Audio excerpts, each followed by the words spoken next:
Hello dear student, स्वागत है आप सभी का हमारे चैनल ड्रीम टीचर 9.0 में। जैसा कि आप सभी को मालूम होगा कि आज का दिन धनतेरस का दिन है, तो धनतेरस के आप सभी को ढेर सारी बधाइयाँ।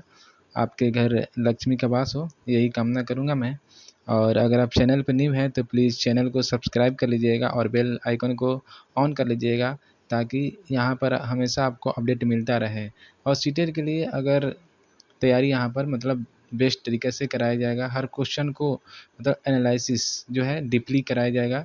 तो आज का जो सेशन रहेगा हमारा वो सीटीपी रहेगा, तो बने रहिए वीडियो में। और मैं तो यही आपसे रिक्वेस्ट करूँगा कि वीडियो लास्ट तक आप लोग देखिए और अपना जो है आंसर कमेंट कीजिए कि आपने कितना सही किया और कितना गलत है। ठीक है, तो मैं आप आज से यही करूँगा कि आप लोग पहले क्वेश्चन का आंसर दो और कमेंट करो कि कितना नंबर आपने लाया है। क्योंकि देखो, आप लोग अगर कमेंट नहीं करोगे तो फिर एग्ज़ाम में दिक्कत होगा। ये छोटे-छोटे क्वेश्चन आप लोग नहीं कर पाते हो तो फिर आगे चल के बड़ा कैसे कर पाओगे, एडवांस लेवल क्वेश्चन कैसे कर पाओगे। तो प्लीज़ आप लोग से रिक्वेस्ट है कि आप क्वेश्चन को अटेम्प्ट कीजिए पहले और कमेंट बॉक्स में अपना स्कोर हमें कमेंट कीजिए। चलिए आज के पहले क्वेश्चन की तरफ चलते हैं। पहला क्वेश्चन क्या है कि निम्नलिखित में से कौन सा कथन सही नहीं है। तो बताना है आपको। विकास क्रमबद्ध एवं व्यवस्थित होता है, विकास के बारे में बोला है। तो आप लोग ऑप्शन देख लीजिए और कमेंट बॉक्स में कीजिएगा। अब मैं आपको इसका आंसर बता देता हूँ कि जो विकास होता है वो क्रमबद्ध एवं व्यवस्थित होता है। सही बात है। विकास केवल आनुवंशिकता से प्रभावित होता है। गलत। क्योंकि विकास जो है आपको आनुवंशिकता एवं वातावरण दोनों से प्रभावित होता है, इसलिए ये गलत हो जाएगा। बाकी आप अगला देखिए, विकास के सभी क्षेत्र एक दूसरे पर निर्भर हैं। सही बात है, एक दूसरे पर निर्भर रहते हैं।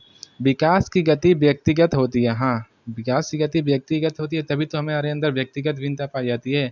किसी का विकास तेजी से हो रहा है, किसी का विकास धीमी हो रहा है, तो ये व्यक्तिगत होती है, व्यक्तिगत भिन्नता होती है। तो इसलिए बोल सकते हैं विकास की गति व्यक्तिगत होती है। तो राइट आंसर हमारा क्या हो जाएगा? राइट आंसर हो जाएगा आपका ऑप्शन नंबर बी। ठीक है, क्वेश्चन नंबर 2 देखते हैं। क्वेश्चन नंबर 2 है आपका कि भाषा अर्जन के संदर्भ में निम्नलिखित में से कौन सा चरण संवेदनशील है। भाषा अर्जन के संदर्भ में निम्नलिखित में से कौन सा चरण संवेदनशील है। देखिए, जन्म पूर्वावस्था, प्रारंभिक बाल्यावस्था, किशोरावस्था या वयस्क अवस्था। देखिए, जो भाषा अर्जन होता है ना, ये कहाँ से प्रारंभ होता है और ज़्यादा संवेदनशील कब होता है? जब बच्चा प्रारंभिक बाल्यावस्था में रहता है, तो उस टाइम क्या करता है, वो भाषा अर्जन को सीखने का प्रारंभ करता है। इसलिए बोल सकते हैं कि ये चरण संवेदनशील होता है। क्योंकि जन्म पूर्वावस्था में तो ये तो इंद्रिय से अपना जो भी है भाव प्रकट कर लेता है, पर प्रारंभिक बाल्यावस्था में बच्चे थोड़ा मोड़ा बोलना शुरू करते हैं परिवार के माध्यम से। ठीक है, तो ये बोल सकते हैं कि ये संवेदनशील चरण होता है भाषा अर्जन के लिए। ठीक है, थर्ड नंबर क्वेश्चन है, फिल इन द ब्लैंक्स करना है आपको। बच्चे के समाजीकरण के द्वितीय कारक है। कौन कौन हो सकते हैं द्वितीय कारक आपके? देखिए, द्वितीय कारक में आपके आते हैं, एक तो स्कूल आता है, एक धर्म आता है। बाकी आप देख सकते हैं कि परिवार और आस पड़ोस क्या होगा, परिवार तो आ जाएगा आपका प्राथमिक में, तो इसलिए गलत हो जाएगा ऑप्शन। अभिभावक आ जाएगा, इसलिए भी गलत हो जाएगा। इसमें भी परिवार है तो इसलिए गलत हो जाएगा। तो बच्चा ऑप्शन नंबर सी। इस प्रकार से आप लोग क्वेश्चन को अटेम्प्ट कीजिएगा तो आपकी एक्यूरेसी जो होगी 100% होगा। ठीक है, तो इसका राइट आंसर क्या हो जाएगा हमारा? Option number C. Fourth number question है कि जीन पियाजे के संज्ञानात्मक विकास के अनुसार बच्चे संरक्षण किस अवस्था में कर पाते हैं। देखिए, ये जो शब्द है ना, संरक्षण, संरक्षण करने का मतलब ये हो गया कि ऐसा जो जिसका भौतिक, अगर क्या बोलेंगे, भौतिक गुणधर्म समान रहता है, अगर हम उसका किसी वस्तु का स्वरूप चेंज कर देते हैं फिर भी वह बच्चा मानने लगता है कि उसका भौतिक गुणधर्म समान है। जैसे कि अगर हम बोले कि एक इस तरह का लेंथ का एक बोले तो वर्ग है, अब इसी को हम चेंज कर देंगे त्रिभुज के रूप में इसी आकार का, तो ये क्या बोलेगा कि स्वरूप भले चेंज हो गया लेकिन जो इसका लेंथ होगा दोनों का सेम ही होगा। ऐसा भौतिक गुणधर्म मतलब उसके अब वो दिमाग में वो संरक्षित कर लिया है कि हम स्वरूप चेंज करने पे बाद भी उसका गुणधर्म, क्या भौतिक गुणधर्म समान रहता है। लंबाई और चौड़ाई सब मतलब जो भी है, इसका परिधि, इसका मतलब परिमिति, इसका इसका परिमिति और इसका परिमिति क्या रहेगा? सेम रहेगा, लेंथ सेम रहेगा। ये ही कहने का मतलब हो गया संरक्षण का मतलब। तो ये किस अवस्था में आता है आपको? ये आता है आपको मूर्त संक्रियात्मक अवस्था में आता है, पूर्व संक्रियात्मक अवस्था में नहीं आता है। ये तो संवेदी पेशी अवस्था में तो बिल्कुल नहीं होगा। पूर्व संक्रियात्मक अवस्था में बच्चों की यही तो संरक्षण करने नहीं आता है, वो नहीं बता पाता है ना, तो इसलिए बोल सकते हैं कि पूर्व संक्रियात्मक अवस्था नहीं होगा। और अमूर्त संक्रियात्मक अवस्था में तो उसको मतलब बहुत अच्छा से आता है, तो ये अवस्था में कर पाता है, वो है मूर्त संक्रियात्मक अवस्था। ठीक है, राइट आंसर हो जाएगा सी। 5 नंबर क्वेश्चन है कि मूर्त संक्रियात्मक अवस्था के को पढ़ाते हुए एक शिक्षिका को क्या नहीं करना चाहिए। मूर्त संक्रियात्मक अवस्था में बच्चों को पढ़ाते हुए एक शिक्षिका को क्या नहीं करना चाहिए। वर्गीकरण के मौका देना चाहिए, सही बात है। ऐसी समस्या देना जिनमें अमूर्तता की आवश्यकता हो। देखिए अमूर्तता आ गया, कहने का मतलब कि अमूर्त अवस्था में होगा ना, ये मूर्त अवस्था में नहीं होगा, तो राइट आंसर तो यही हमको लग रहा है, राइट आंसर तो यही हो गया आपका। ठीक है, राइट आंसर आपको बी ही हो गया। क्रमित कार्य करने का कार्य देना, सही बात है, क्रम में कोई कार्य दे रहा है करने के लिए, तो ये तो सही है ना मूर्त संक्रियात्मक अवस्था में। मूर्त संसाधन देना, जैसे कि बोले कि स्क्वायर के रूप में दे दे कुछ, ट्रायंगल के रूप में कुछ ऐसा वस्तु दे दो जो ट्रायंगल लगे, तो वो मूर्त संसाधन दे सकता है मूर्त संक्रियात्मक अवस्था में। ठीक है, बट ये जो आपको बी नजर आ रहा है क्वेश्चन ऑप्शन, ये आपका राइट हो जाएगा, अमूर्तता नहीं देना है। ठीक है ना, अमूर्तता का मतलब हो गया कल्पनाशीलता, यानी कल्पना करना। ठीक है ना, तो वो मूर्त संक्रियात्मक अवस्था में बच्चों को कल्पना करना नहीं आता है। ठीक है, तो ऑप्शन नंबर क्या हो जाएगा आपका, ऑप्शन नंबर बी हो जाएगा। ऑप्शन क्वेश्चन नंबर 6 है कि 4 से 5 साल की उम्र के बच्चे अक्सर अपने आप से बातचीत करते हैं, बायोगस्की के अनुसार ये वाक्य है। देखिए अगर हम पियाजे के अनुसार बोले तो ये तो अहम केंद्रियता हो जाएगा। पियाजे के अनुसार ये अपने आप से जब बात करता है तो अहम केंद्रियता होता है, लेकिन बायोगस्की जो है थे ये आपको सामाजिक और सांस्कृतिक से थे। ठीक है ना, तो ये तो आत्म केंद्रितता वाला नहीं देंगे, तो ये तो गलत हो जाएगा। ये पियाजे रहता तो आत्म केंद्रितता हो जाता, उनके उनके संज्ञानात्मक विकास में बाधा डालता है। अगर ऐसा कर रहे हैं तो संज्ञानात्मक विकास में बाधा क्यों डालेगा, ये तो यहाँ पर तो बढ़ेगा ना, संज्ञानात्मक विकास होगा। फिर भी लेकिन बायोगस्की के अनुसार संज्ञानात्मक विकास नहीं दिया था, इन्होंने सामाजिक और सामाजिक और संस्कृति के बारे में दिया था। तो आप इसे कर सकते हो, उनके सामाजिक विकास में बाधा डालता है। अगर अपने आप से बातचीत कर रहे हैं तो सामाजिक विकास में बाधा क्यों डालेगा, उससे तो होगा कि अपने आप से बात कर रहे हैं। जब हम बोलते हैं ना कि अगर हकलाहट दूर करना है तो खुद से बात करो, बोलते हैं ना समाज में अगर बोलना हो तो पहले खुद से बात करो, उसके बाद हम लोग समाज में बोल सकते हैं। तो वो चीज़ यहाँ पर ये जो पॉइंट है ये गलत हो जाएगा। उनको अपनी सोच नियमित करने में मदद मिलता है। अभी बोले ना कि अगर हम बात करते हैं खुद से तो क्या होगा कि हमारा हकलाहट है, जो बोलने जब रुक रुक के बोलते हैं वो सारा चीज़ क्या होगा, दूर होगा। ठीक है, तो ये चीज़ यही तो बोल रहा है डी नंबर में कि उनको अपनी सोच नियमित करने में मदद करता है। तो राइट आंसर हो जाएगा क्या, डी ऑप्शन हो जाएगा। ठीक है, तभी वो समाज में कुछ बोल पाएंगे। ठीक है, चलते हैं नेक्स्ट क्वेश्चन की तरफ। नेक्स्ट क्वेश्चन क्या है, 7 नंबर क्वेश्चन है आपका। निम्न में से किसने जोर दिया कि व्यक्तिगत विकास को सामाजिक और सांस्कृतिक से संदर्भ में बिना समझे जा सकता है।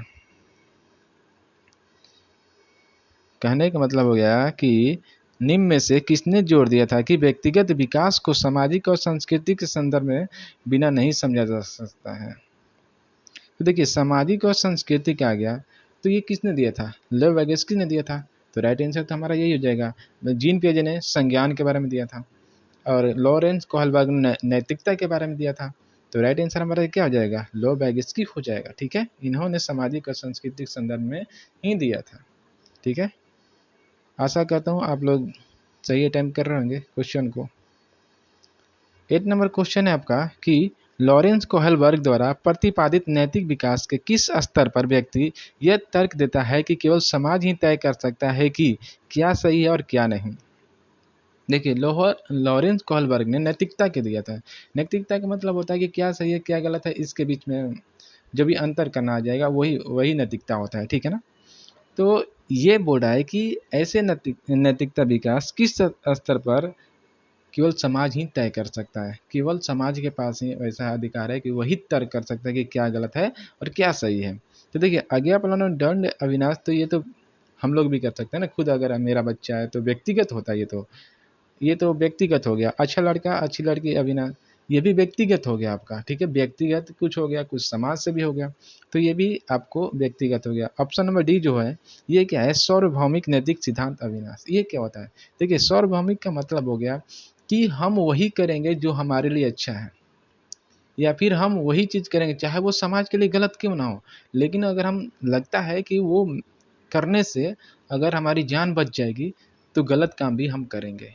वो होती है सार्वभौमिक, यानी खुद से सोचना कि क्या गलत और क्या सही है। अगर गलत भी है तो हम समाज के लिए गलत है फिर भी हम वो करेंगे क्योंकि हमारे लिए अच्छा है, ठीक है। तो ये खुद से सोचना ही सार्वभौमिका होती है, नैतिक सिद्धांत होती है।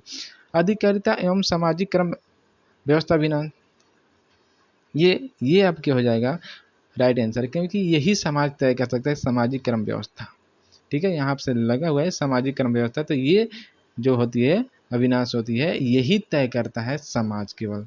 सार्वभौमिका नैतिक सिद्धांत खुद से तय करना है, ठीक है, क्या सही और क्या, समाज को देखते हुए, ठीक है। तो राइट आंसर क्या आ जाएगा आपका, ऑप्शन नंबर सी हो जाएगा। 9th नंबर क्वेश्चन में है आपका कि निम्नलिखित में से कौन सी व्याख्या हावर्ड गार्डनर द्वारा प्रतिपादित तार्किक गणितीय बुद्धि का उल्लेख करती है। देखिए तार्किक गणितीय बुद्धि का उल्लेख करती है, कौन सा ऐसा होता है, मानवीय अस्तित्व के मामले पर सोचने का समर्थ व संवेदनशीलता। चलिए ऑप्शन देखते हैं, ध्वनि व ताल के प्रति संवेदनशीलता, स्थानों के पैटर्न को पहचानने और उनमें फेरबदल करने की क्षमता, समस्या को तर्कपूर्ण तरीके से विश्लेषण करने व मसलों की वैज्ञानिक दृष्टि से विवेचना करने की क्षमता। क्या बोला है, तार्किक गणितीय, गणितीय से रूप में है तार्किक यानी तर्क करना, समस्या को तर्कपूर्ण तरीके से विश्लेषण करने और मसलों के वैज्ञानिक दृष्टि से विवेचना करने की क्षमता ही क्या होती है, तार्किक गणितीय होती है। तो राइट आंसर हमारा क्या हो जाएगा, डी हो जाएगा। बाकी ये सब तो देखना ही नहीं है ना, ये तो कुछ और ही बोल रहा है, ये तो तार्किक से है ही नहीं रिलेटेड, तो तार्किक से एक ही रिलेटेड है आपको, ये ऑप्शन नंबर डी, ठीक है, राइट आंसर डी हो जाएगा। 10th नंबर क्वेश्चन देखते हैं। 10 नंबर क्वेश्चन है आपका कि एक प्रगतिशील कक्षा में अधिगम कैसा होना चाहिए। अंतःक्रिया एवं संवाद द्वारा होता है, शिक्षकों से अधिगमकर्ता की ओर एक तरफा प्रसारण के रूप में होता है, निष्क्रिय अभिग्रहण द्वारा होता है, केवल अधिगमकर्ता की जिम्मेदारी है व शिक्षक की कोई भूमिका नहीं है। देखिए प्रगतिशील कक्षा में यही बोला गया है कि प्रगतिशील कक्षा जो होता है ना वो बाल केंद्रित होता है, यानी बालक के अकॉर्डिंग ही सिलेबस बनेगा, वो होता है आपका प्रगतिशील कक्षा। तो अंतःक्रिया और संवाद द्वारा हो सकता है, क्यों होगा, क्योंकि अगर हम बच्चे के साथ अंतःक्रिया करेंगे और संवाद करेंगे तो वो ज़्यादा क्या होगा, वो अधिगम करेगा अच्छे से, तो इसलिए बोल सकते हैं कि ऑप्शन नंबर ए राइट होगा। बाकी आप भी देख सकते हैं कि एक तरफा नहीं होना चाहिए, ठीक है। निष्क्रिय अभिग्रहण द्वारा होता है, निष्क्रिय नहीं सक्रिय अभिग्रहण होना चाहिए, केवल अधिगमकर्ता की जिम्मेदारी है, नहीं केवल अधिगमकर्ता की जिम्मेदारी नहीं होगा, एक शिक्षक का भी इसमें बहुत बड़ा भूमिका रहता है, तो इसलिए ये ऑप्शन गलत हो जाएगा, ये गलत हो जाएगा, ये गलत हो जाएगा, ऑप्शन नंबर ए आपका सही हो जाएगा, ठीक है। तो ये हमारा 10 क्वेश्चन हमने कंप्लीट किया। वीडियो कैसा लगा आप ज़रूर बताना एंड अपना स्कोर कमेंट करना। बाकी मिलते हैं नेक्स्ट वीडियो में। मैं आपके लिए अब डेली वीडियो लाते रहूँगा, 10-10 क्वेश्चन का सेट कराऊँगा और अच्छा क्वेश्चन कंटेंट रहेगा, जिससे आप अगर आप सेट प्रैक्टिस करते हो तो काफ़ी हेल्प मिलने वाला है, ठीक है। अगर चैनल पर न्यू है तो प्लीज़ चैनल को सब्सक्राइब कर लेना। मिलते हैं नेक्स्ट वीडियो में, तब तक के लिए बाय, अपना ख्याल रखना।